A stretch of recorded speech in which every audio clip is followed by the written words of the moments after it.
இந்த கதை உமா அப்புறம் கிஷனோட கதை. இவங்க 2 பேரும் ரொம்ப கஞ்சர்கள்.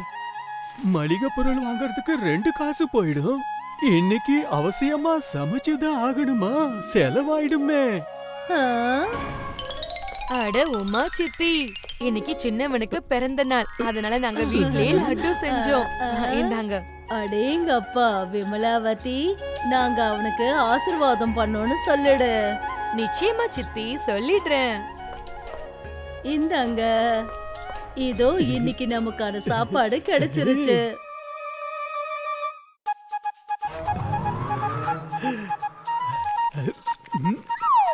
அருமை அருமை அருமை அருமையா இருக்கு. என்ன ஒரு சுவை. அட, நான் என்ன காரியம் செஞ்சிட்டேன்? இவ்வளவு சுவையான லட்ட நான் இவ்வளவு சீக்கிரம் சாப்பிட்டு முடிச்சிட்டேனா? இது என் பசிய போக்கும்னு பார்த்தா இன்னும் அதிகமாக்கிடுச்சே. செலவு பண்ண கூடாது. உங்க பசிய போக்கணுங்கிற எண்ணத்துல உங்க மூட்டையில வச்சிருக்கிற அந்த காசோட அடையாளமே மறைஞ்சு போயிட போகுது. கொஞ்சம் கட்டுப்படுத்தி வையுங்க. சரி, பசிய வேணும்னா கட்டுப்படுத்திக்கலாம். ஆனா இந்த லட்டுவோட வாசனையும் இந்த லட்டுவோட சுவையும் நாக்குல இருந்து போகவே மாட்டேங்குது. சரி, இந்த விஷயத்த மறக்கிறதுக்கு தூங்கிடுவோம். லட்டு,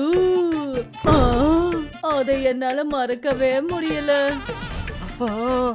எனக்கும் தான். இதோ இந்தங்க காசு. இந்த பேப்பர்ல லட்டு செய்யறதுக்கான பொருட்களை எழுதி இருக்கேன். போய் கொஞ்சம் கொஞ்சம் வாங்கிட்டு வாங்க. அருமை, என் மனசுல இந்த விஷயத்த நீ கண்டுபிடிச்சிட்ட. இதோ நான் இப்படிங்கிறதுக்குள்ள வந்துடுறேன். வரேன்.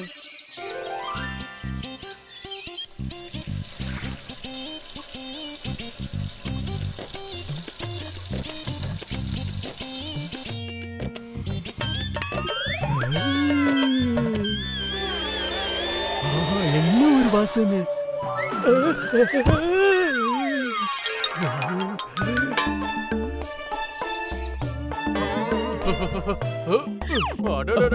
என்ன ஒரு வாசனை.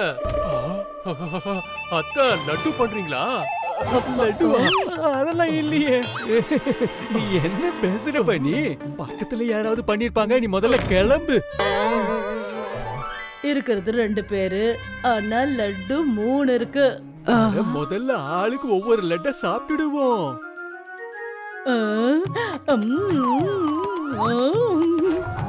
அடேங்கப்பா, சுவையா இருக்கு. அடேங்கப்பா.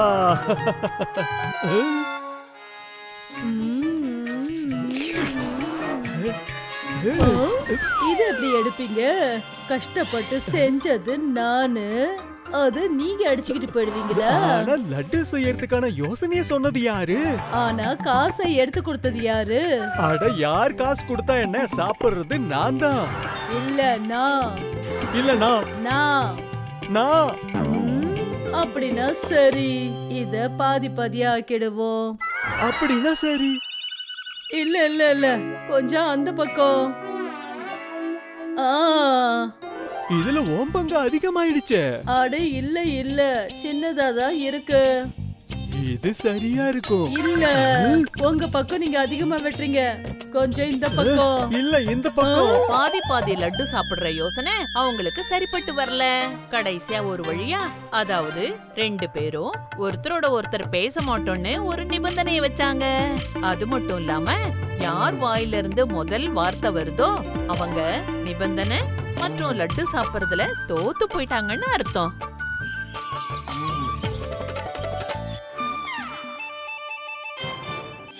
இவளால நிச்சயமா அமைதியா இருக்க முடியாது. அதனால இந்த நிபந்தனையில நான் தான் ஜெயிக்க போறேன்.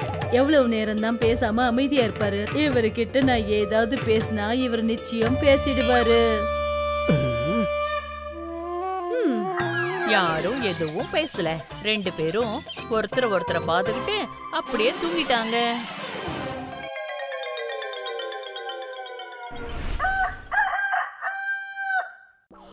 முழிச்சிட்டேன். வாயில இருந்து எந்த வார்த்தையும் வந்துடக்கூடாது. பேசாம தூங்கிடுவோம். அது சரி, நானும் தூங்கிக்கிட்டே இருக்க போறேன். நான் எந்திரிக்கவும் மாட்டேன், அவர்கிட்ட பேசவும் மாட்டேன்.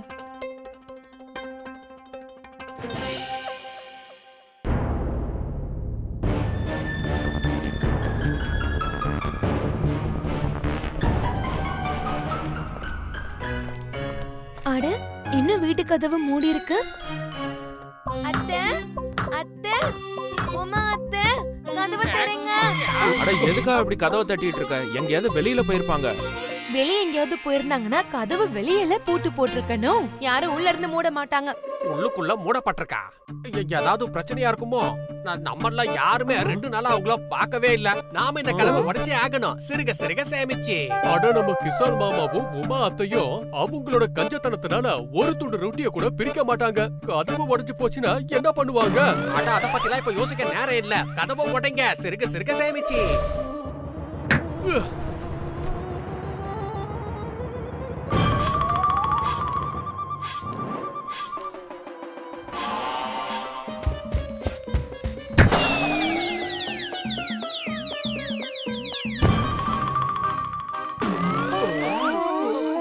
இப்போ ஒரே ஒரு வழிதான் இருக்கு.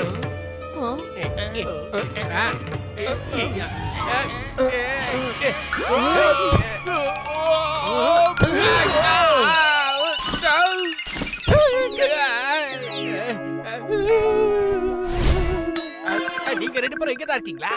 மாமா, அட மாமா, அத்தை, அட இவங்களுக்கு என்னாச்சு? தூக்கத்துல இருந்து முழிக்கவே மாட்டாங்க. சிறுக சிறுக சேமிச்சு. அட நம்ம சந்தேகப்பட்டது உண்மையா இல்லையே. அட நம்ம எதுக்கு பயந்தோமோ அதுதான் நடந்திருக்கு. சிறுக சிறுக சேமிச்சு. அந்த அத்தையும் மாமாவும் இப்ப இல்ல. என்ன?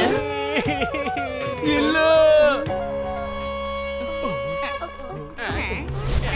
இது எப்படி நடந்துச்சுனே தெரியலையே.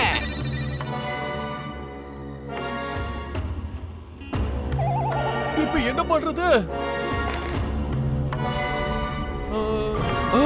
நெருப்பு! ஓடிடுங்க! அட யாராவது அத்தையும் மாமாவையும் காப்பாத்துங்களே. அட முதல்ல நீ உன்னை காப்பாத்திக்க. ஐயோ கடவுளே.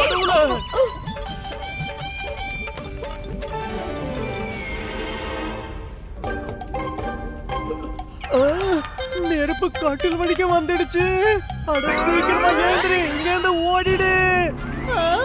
கடைசியில நான் தான் ஜெயிச்சேன். காப்பாத்துங்க காப்பாத்துங்க.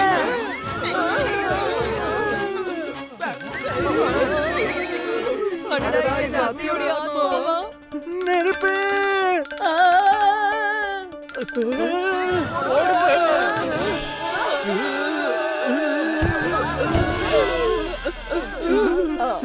அட இங்க பூதெல்லாம் எதுவும் கிடையாது. நாங்க இன்னும் உயிரோட தான் இருக்கோம்.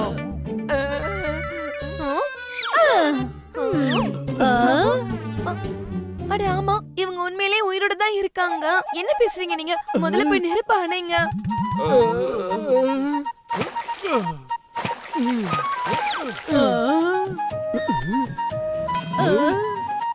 அட நம்ம லட்டு.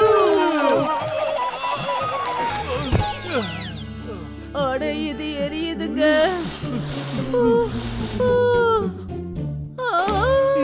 இல்ல.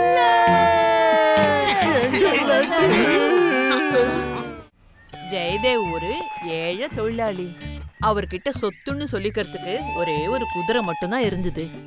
அது மேல அவருக்கு பாசம் ரொம்ப ஜாஸ்தி. அப்புறம் அதுவே அவருக்கு வருமானத்துக்கு ஒரே ஒரு ஆதாரமா இருந்தது. ஆனா கடன் காரணமா கொஞ்சம் காசுக்காக அவர் தன்னோட குதிரைய உடன்கா கிட்ட அடகு வைக்க வேண்டியதாயிடுச்சு. ஜெயதேவ் ராத்திரி பகல்னு உழைச்சி காசு சேர்க்க ஆரம்பிச்சாரு.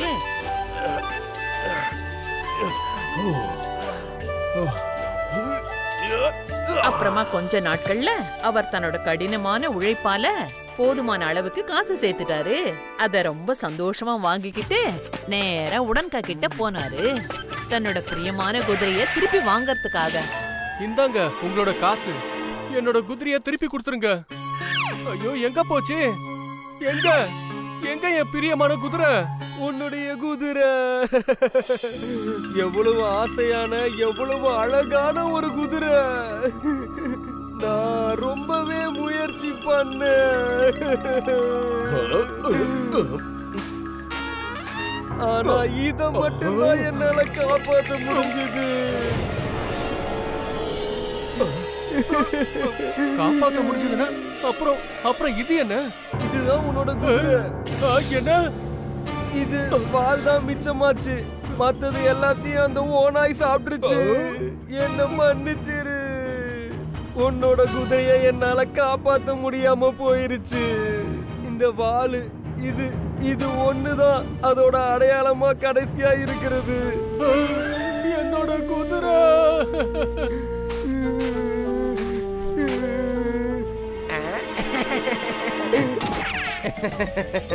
இதத்தான் சொல்லுவாங்க, கரும்பு திங்கிறதுக்கு கூலின்னு சொல்லுவாங்க.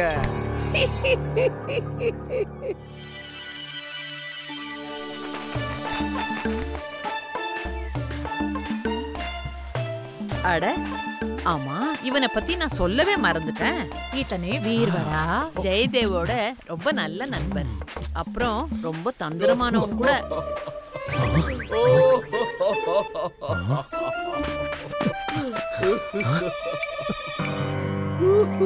ஏய் நண்பா ஜெயதேவ், உனக்கு என்னப்பா ஆச்சு? எதுக்காக அழற? வீர்வரா, என்னோட நண்பா, நான் என்ன பண்ணுவேன் சொல்லு? இந்த விஷயம் அப்படிப்பட்ட விஷயம். என்னோட குதிரை, என்னோட பிரியமான குதிரை இப்ப இல்ல. நான் ஒரு அதிர்ஷ்ட கட்டவன். கடைசியா என் கண்ணால கூட அதை பார்க்க முடியல. என்ன? அட எப்படி?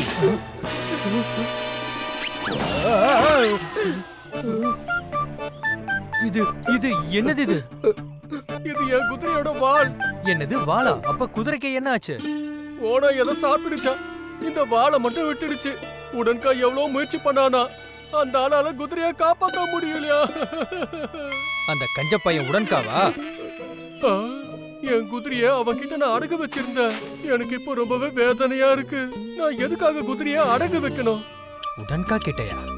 அப்ப ஓனா எதுக்காக வாழை மிச்சம் வைக்கணும்? ஏதோ தில்லுமுள்ளு நடந்திருக்கு. கேட்கறதுக்கு ரொம்ப கஷ்டமா இருக்கு நண்பா. ஆனா நீ எதுக்கும் பயப்படாத. ஆனா நான் உன்னோட குதிரையை கண்டுபிடிச்சு கொண்டு வரேன். இது என்னோட வாக்கு. அப்புறம் இந்த வாளை மட்டும் நீ என்கிட்ட கொடுத்துரு. என்ன வாளா? ஆனா எதுக்கு? என் குதிரையோட அடையாளமா இது மட்டும்தான் என்கிட்ட இருக்கு. என்ன நம்பு நண்பா.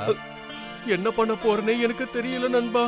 ஆனா எனக்கு பூ மேல, அதுவும் உன் புத்தி மேல எனக்கு ரொம்பவே நம்பிக்கை இருக்கு.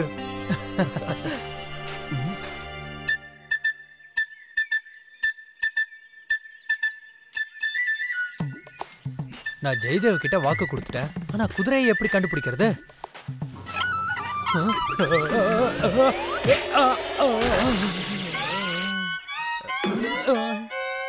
யாரு யாரது யாரது?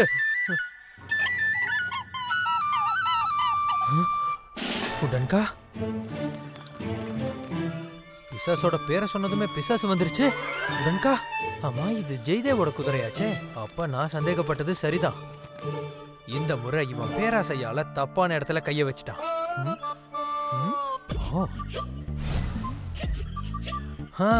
இதுதான் சரியான யோசனை.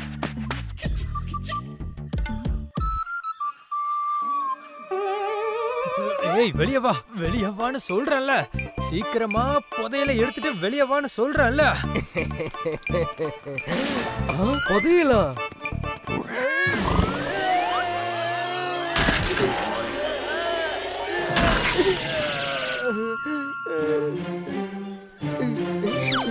என்ன என்ன என்ன என்ன சொன்ன நீ? புதையல் நான் சொன்னேன்.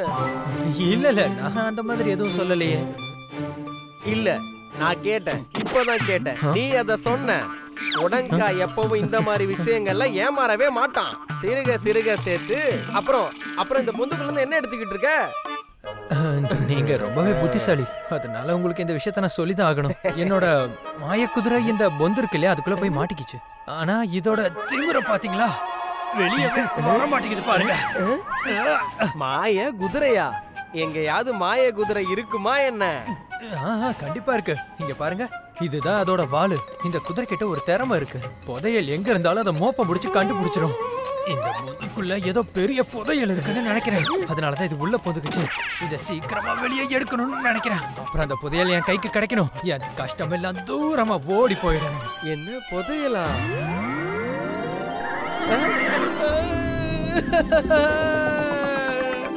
அடேங்கப்பா, இவ்வளவு புதையலா?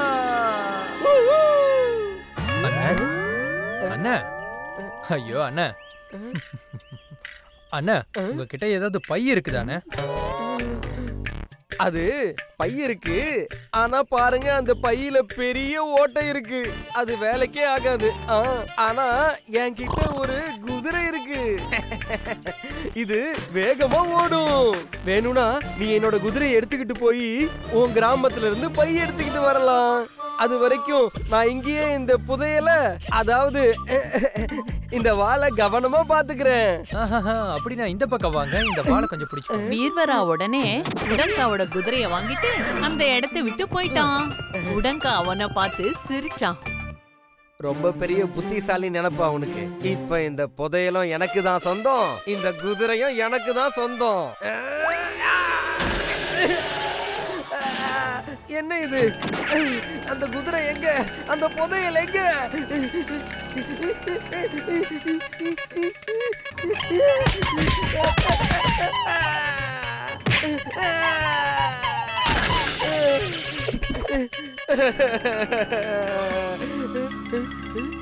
இது அதே வாளாச்சே.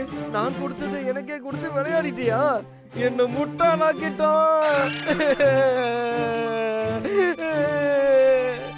அங்க வீர்வரா குதிரைய ஓட்டிக்கிட்டு நேரா ஜெயதேவ பார்க்க போனா.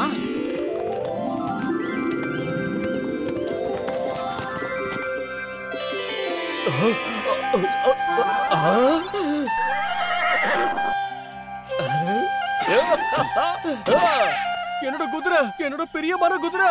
இனிமே உன்னை விட்டு நான் எப்போ பிரியவே மாட்டேன். நன்றி நண்பா, நன்றி. நீ மட்டும் வரலனா என் நிலைமை என்ன ஆயிருக்கும்? நீதான் என் உண்மையான நண்பன். எல்லா பிரச்சனைக்கான தீர்வும் உன்கிட்ட தான் இருக்கு. அப்படி எல்லாம் சொல்லாத நண்பா. நட்பு பாராட்டுறது ஒரு வேலையே கிடையாது, அது ஒரு கடமை. உன்னோட குதிரைய பத்திரமா பாத்துக்க, இல்லன்னா நான் இதை கொண்டுட்டு போயிருவேன். என்னோட வேஷ்டி எங்க போச்சு? சிறுக சிறுக சேமிச்சு இங்கதானே காயட்டோன்னு போட்டு வச்சிருந்தேன்.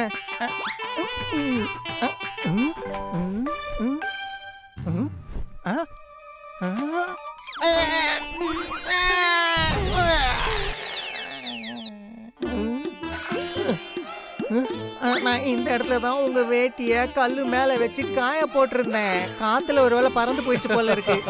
விஜயநகரத்தை சேர்ந்த முரளி, பிரகாஷ் அப்புறம் சுரேஷ், அவங்க 3 பேரும் ஒன்னா சேர்ந்து பெரிய பிரச்சனை கூட ரொம்ப சாதாரணமா தீர்த்து வச்சிருவாங்க.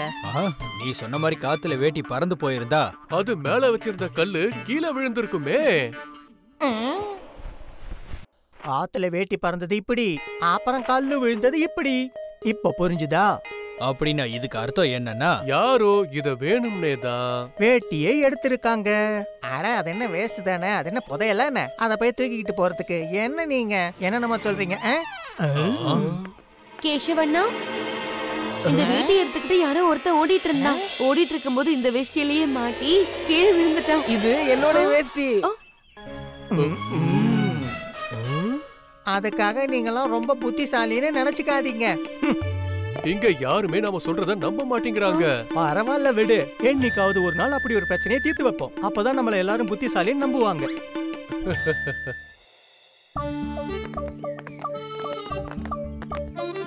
இது எந்த மாதிரியான அடையாளம்?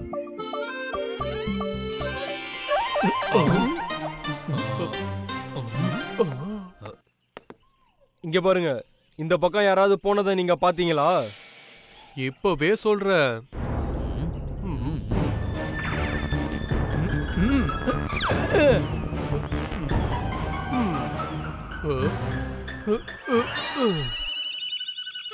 ஆமா, என்ன விளையாட்டு காட்டிட்டு இருக்கீங்க?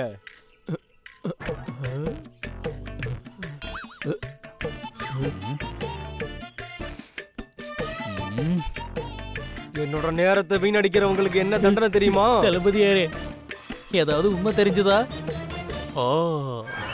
இந்த அடையாளத்தை வச்சு பார்க்கும்போது இப்பதான் இந்த பக்கமா ஒரு ஒட்டகம் போயிருக்குன்னு தெரியுது. அதுக்கு ஒரே ஒரு கண்ணு தான் இருக்கணும். அந்த ஒட்டகத்துக்கு மேல ஒரு குழந்தையும் அம்மாவும் உட்கார்ந்து இருக்கணும். தளபதியாரே, இவங்களுக்கு எப்படி தெரிய வந்தது? அதுவும் ஒரு அம்மாவும் குழந்தையும் ஒட்டகத்து மேல போனாங்கன்னு. ஒருவேளை இவங்க நண்பர்கள் யாராவது என்னோட மனைவி குழந்தைய கடத்திட்டு போயிருப்பாங்களா என்ன?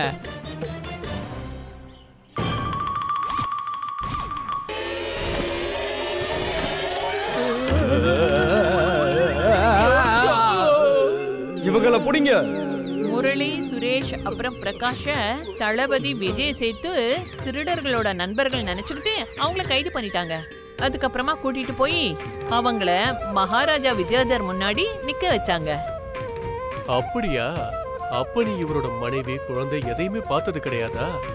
இல்ல மகாராஜா, நாங்க சேனாதிபதி கிட்ட என்ன சொன்னோமோ அது காத்தோட வாசனைய வச்சு சொன்னோம். பூமியில இருக்கிற அடையாளத்தை வச்சு, அப்புறம் தூரத்து பார்வையை வச்சு பார்த்துதான் சொன்னோம். அப்படியா? அப்ப நீங்க அந்த அளவுக்கு புத்திசாலி, திறமசாலியா? ஆமாங்க ஐயா. நாங்க சும்மா முயற்சி பண்ணிக்கிட்டு தான் இருக்கோம் மகாராஜா. மகாராஜா இது ஒரு ரொம்ப ஆச்சரியத்துக்குரிய ஒரு விஷயம். அப்புறம் நீங்க உத்தரவு கொடுத்தீங்கன்னா நாம ஏன் இவங்க 3 பேருக்கும் ஒரு பரீட்சையை வைக்க கூடாது? கண்டிப்பா அனுமதிக்கிறேன். நன்றி மகாராஜா. சரி, எங்க வீரர்கள் உங்க முன்னாடி ஒரு பெரிய பெட்டியை கொண்டு வருவாங்க. அந்த பெட்டியை நீங்க திறந்து பார்க்காமலேயே அந்த பெட்டிக்குள்ள என்ன இருக்குன்னு நீங்க 3 பேரும் சேர்ந்து கண்டுபிடிச்சு சொல்லியாகணும். அது எப்படிங்க சொல்ல முடியும்? அநேகமா இவங்க அவங்களோட வார்த்தைகளே மாட்டிக்க போறாங்க. அமைதி, சொல்லுங்க. எதுக்கு ஒத்துக்கிறீங்களா? ஒத்துக்கிறோம்.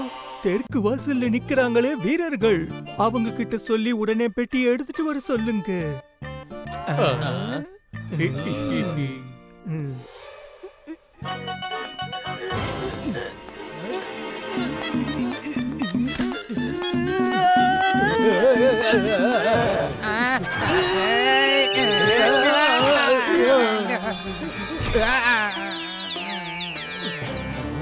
இப்ப சொல்லுங்க, அதாவது இதுக்குள்ள என்ன இருக்குன்னு. இதுக்குள்ள ஏதோ வட்டமான பொருள் இருக்கான அந்த வட்டமான பொருள் மாதுளை. மாதுளையா? என்ன சொல்றாங்க இவங்க? மகாராஜா, இந்த பெட்டிக்குள்ள மாதுளை தான் இருக்கு. அப்புறம் அதுவும் பச்சையா இருக்கு. மகாராஜா இது எப்படி சாத்தியமாகும்? என்ன விஷயம் சாரங்கா? உண்மையிலேயே இந்த பெட்டிக்குள்ள பச்சை மாதுளை இருக்கா என்ன? ஆமாங்க மகாராஜா. நான் ஒத்துக்க மாட்டேன். இந்த பெட்டியை உடனே திறங்க.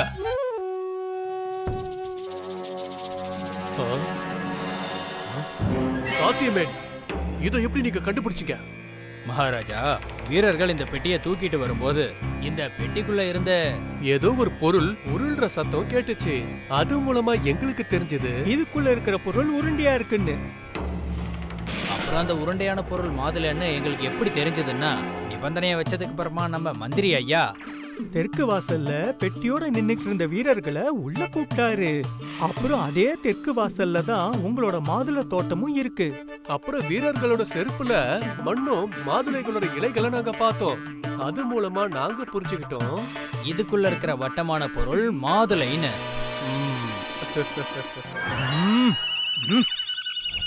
சொல்லுங்க. இந்த விஷயத்தை ஒத்துக்கிறோம்னு வச்சுக்கோங்க. ஆனா மாதுளை பச்சையா இருக்குன்னு உங்களுக்கு எப்படி தெரியும்? அப்புறம் ஏதாவது பேய் உங்களுக்குள்ள போய் சாப்பிட்டோம் இல்லைன்னா வாசனைய பார்த்தா தெரிஞ்சுக்கிச்சா என்ன? சொல்லுங்க, வசமா மாட்டிக்கிட்டீங்களா? மந்திரி ஐயா, இப்படி ஒரு கேள்வி நீங்க கேப்பீங்கன்னு நாங்க நினைச்சே பார்க்கல. ஏன்னா ஒவ்வொரு பழங்களும் பழுக்கிறதுக்குன்னு ஒரு காலம் உண்டு. அப்புறம் எல்லாருக்குமே தெரியும் இந்த சமயத்துல மாதுளைகள் பழுக்காதுன்னு. மாதுளங்கள் அப்படி பழுக்கலன்னா அது கண்டிப்பா பச்சையா தானே இருக்கும் மகாராஜா.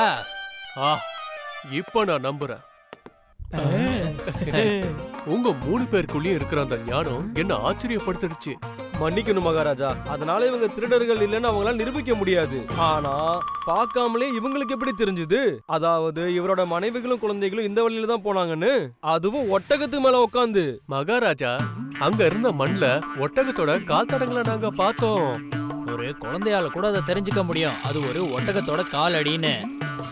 அப்புறம் அந்த ஒட்டகம் ஒரு கண்ணு குருடன் எப்படி சொன்னீங்க? அப்புறம் அந்த ஒட்டகமே வந்து உங்ககிட்ட சொல்லிச்சா என்ன? நிச்சயமா இல்ல.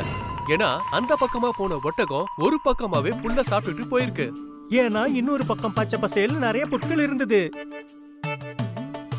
அப்புறம் நீங்க இப்படியும் கேட்கலாம், அந்த அம்மாவும் புள்ளியும் ஒட்டகத்து மேலதான் போனாங்கன்னு உங்களுக்கு எப்படி தெரியும்? ஏன்னா என்ன நடந்திருக்கும்னா, அந்த அம்மாவும் குழந்தையோட கால் தடங்களும் என்ன ஆயிருக்கும்னா, கொஞ்சம் தூரம் வரைக்கும் அந்த ஒட்டகத்தோட கால் தடங்களோட சேர்ந்து வந்தது. ஆனா அவங்க ஒட்டகத்துக்கு மேல உட்கார்ந்ததுக்கு அப்புறமா அவங்களோட குழந்தையோட கால் தடமும் காணோம். அதனால அவங்க 2 பேரும் ஒட்டகத்து மேல உட்கார்ந்துருப்பாங்கன்னு தோணுது. இவங்க சொல்றது உண்மை மகாராஜா. இவரோட மனைவி குழந்தைங்க 2 பேரும் ஒட்டகத்துல சவாரி செஞ்சு வீட்டுக்கு சரியான நேரத்துல போய் சேர்ந்துட்டாங்களாம்.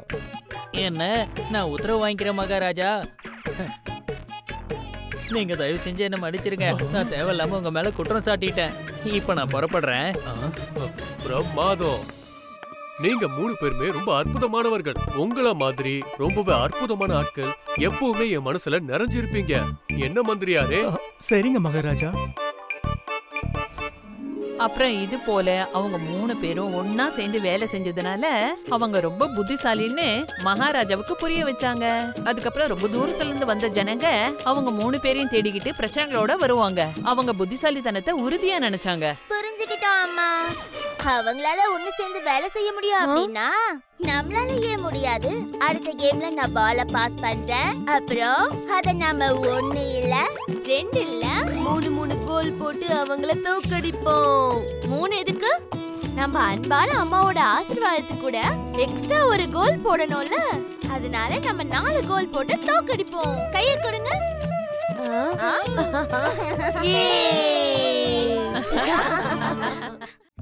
If you like this video, subscribe to our channel Murthy Media.